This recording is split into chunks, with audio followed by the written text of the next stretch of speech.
This video will explore my experience of behavioural support. I will talk about the behavioural support that I received whilst in hospital being treated for autism-related challenging behaviour.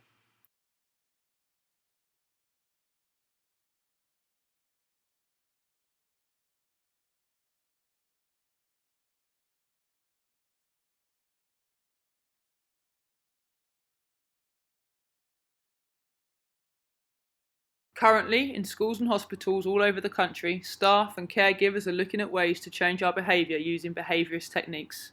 Many of the techniques succeed in that they reinforce desirable, more neurotypical and socially acceptable behaviour and extinguish autism-related challenging behaviour.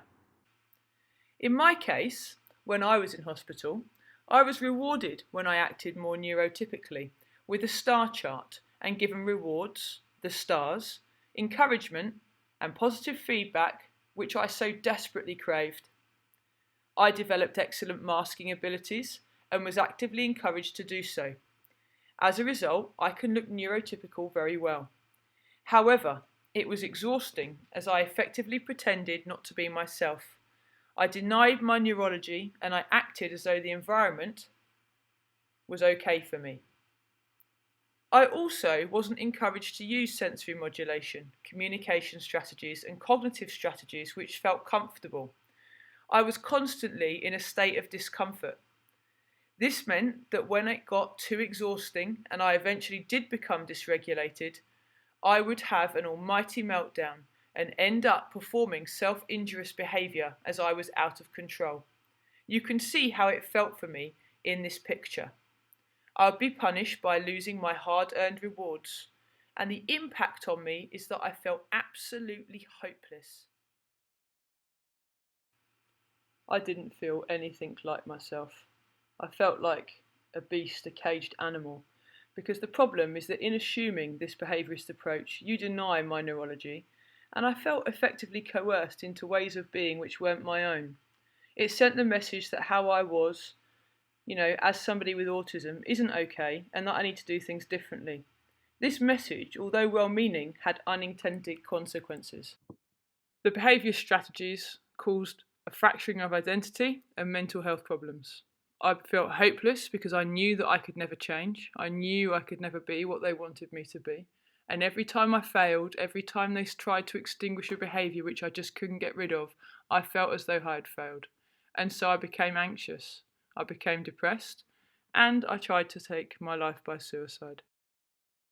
I know that staff didn't set out to cause me and other autistic people additional mental health problems, but just look at these stats. 80% of autistic people have a diagnosable mental health condition. We're 9 times more likely to die by suicide.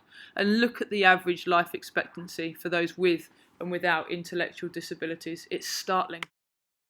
Trying to extinguish our autistic behaviours and our coping strategies is not going to help. Now, what would have helped is constant affirmation and validation. I needed somebody to tell me that I was enough, that I'm worthwhile just the way that I am.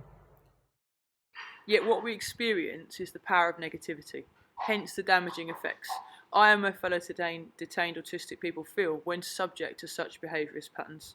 Surely it's obvious, isn't it, that the way you respond to natural, beautiful, and perhaps sometimes destructive expressions of autism will have an incredible impact on the formation of identity, self-esteem, and in turn, our mental health. We're not born depressed and anxious and wanting to die. These feelings are the result of our environment. Now, how you respond to us whilst we're learning about who we are profoundly affects how we develop self-esteem, identity and confidence. Self-esteem is our inner appraisal of our own worth.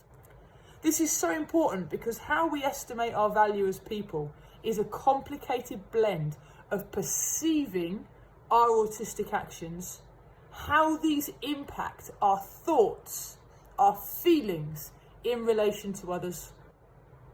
If you ignore certain behaviours which we feel are necessary, how's this going to make us feel?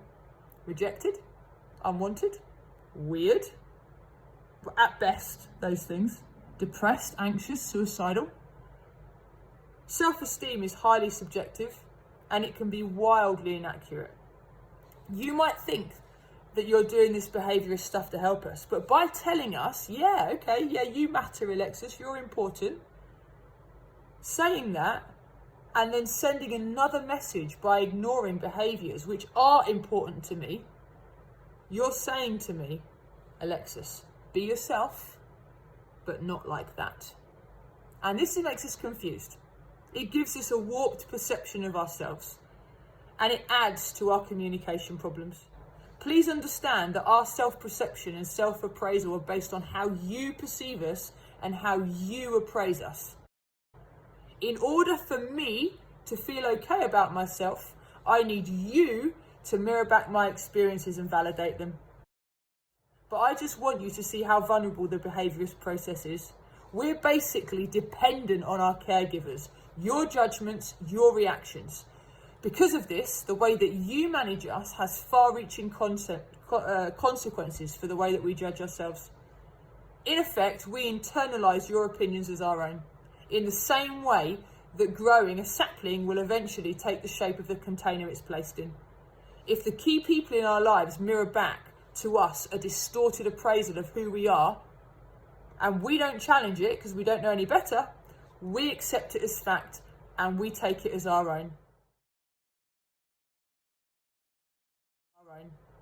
This has huge ramifications for our well-being. It influences our thoughts, it influences our feelings, it influences our behaviour.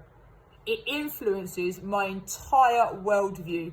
It will determine whether I go through life being anxious and depressed and expressing myself and continuing to express myself in your way rather than my way, which is going to cause discomfort.